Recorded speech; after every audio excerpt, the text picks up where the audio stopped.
లూకాసు వార్త 16వ అధ్యాయము. మరియు ఆయన తన శిష్యులతో ఇట్లనేను, ఒక ధనవంతుని యొద్ద ఒక గృహ నిర్వాహకుడుండెను. వాడతని ఆస్తిని పాడు చేయుచున్నాడని అతని యొద్ద వాని మీద నేరము మోపబడగా, అతడు వాని పిలిపించి, నిన్ను గూర్చి నేను వినుచున్న ఈ మాట ఏమిటి? నీ గృహ నిర్వాహకత్వపు లెక్క అప్పగించుము. నీవు ఇక మీదట గృహ నిర్వాహకుడవై ఉండవల్ల కాదని వానితో చెప్పెను.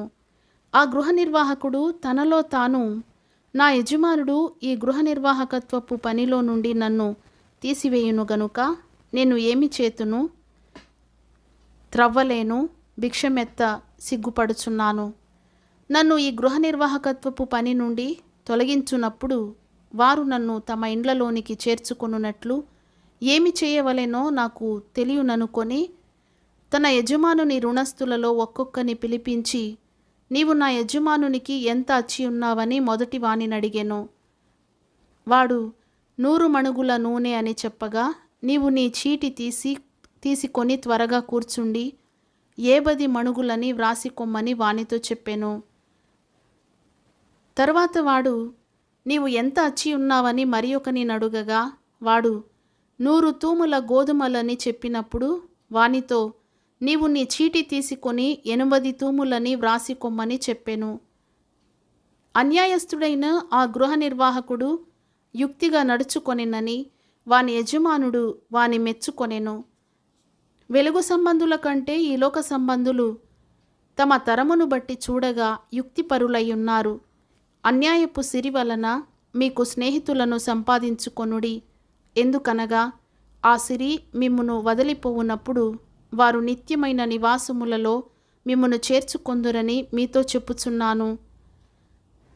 మిక్కిలి కొంచెములో నమ్మకముగా ఉండువాడు ఎక్కువలోనూ నమ్మకముగా ఉండును. మిక్కిలి కొంచెములో అన్యాయముగా ఉండువాడు ఎక్కువలోనూ అన్యాయముగా ఉండును.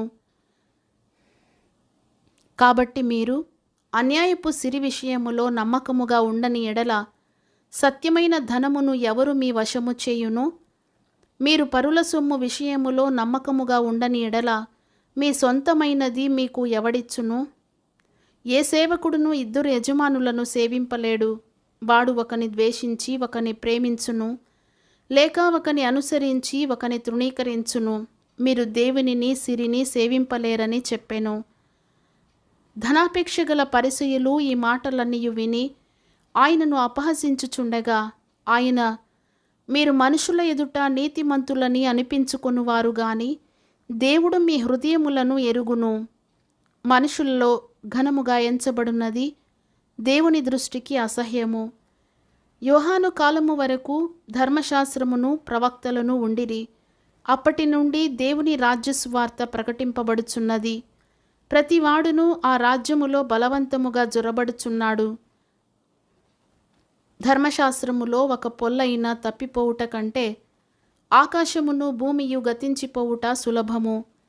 తన భార్యను విడనాడి మరి ఒకతెను వివాహము చేసుకొను ప్రతివాడు వ్యభిచరించుచున్నాడు. భర్తను విడిచిన దానిని వివాహము చేసుకొనువాడు వ్యభిచరించుచున్నాడు. ధనవంతుడొకడుండెను.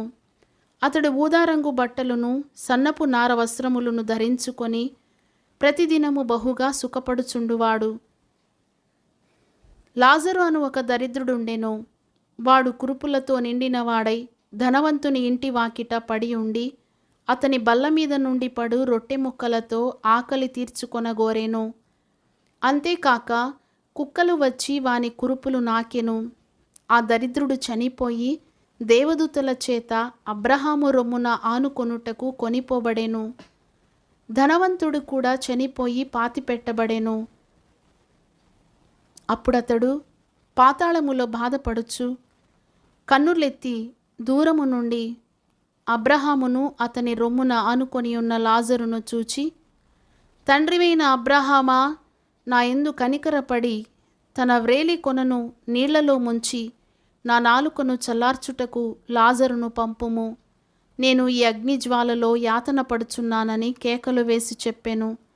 అందుకు అబ్రహాము, కుమారుడా, నీవు నీ జీవితకాలమందు నీకిష్టమైనట్టు సుఖము అనుభవించితివి. అలాగుననే లాజరు కష్టము అనుభవించెనని జ్ఞాపకము చేసుకొనుము. ఇప్పుడైతే వాడు ఇక్కడ నెమ్మది పొందుచున్నాడు, నీవు యాతన పడుచున్నావు. అంతేకాక ఇక్కడ నుండి మీ యొద్దకు దాటగోరువారు దాటి పోజాలకుండునట్లును, అక్కడి వారు మా యొద్దకు దాటి రాజాలకుండునట్లును మాకును మీకును మధ్య మహా అగాధముంచబడి ఉన్నదని చెప్పెను. అప్పుడతడు, తండ్రి, అలాగైతే నాకు 5 సహోదరులున్నారు. వారును ఈ వేదనకరమైన స్థలమునకు రాకుండా వారికి సాక్ష్యమిచ్చుటకై నా తండ్రి ఇంటికి వాని పంపవలెనని నిన్ను వేడుకొనుచున్నానెను. అందుకు అబ్రహాము, వారి యొద్ద మోషేయు ప్రవక్తలను ఉన్నారు, వారి మాటలు వినవలెనని అతనితో చెప్పగా, అతడు, తండ్రివైన అబ్రహామా, అలాగు అనవద్దు. మృతులలో నుండి ఒకడు వారి యొద్దకు వెళ్ళిన ఎడల వారు మారుమనస్సు పొందుదురని చెప్పెను. అందుకతడు, మోషేయు ప్రవక్తలను చెప్పిన మాటలు వారు వినని ఎడల మృతులలో నుండి ఒకడు లేచినను వారు నమ్మరని అతనితో చెప్పిన నేను.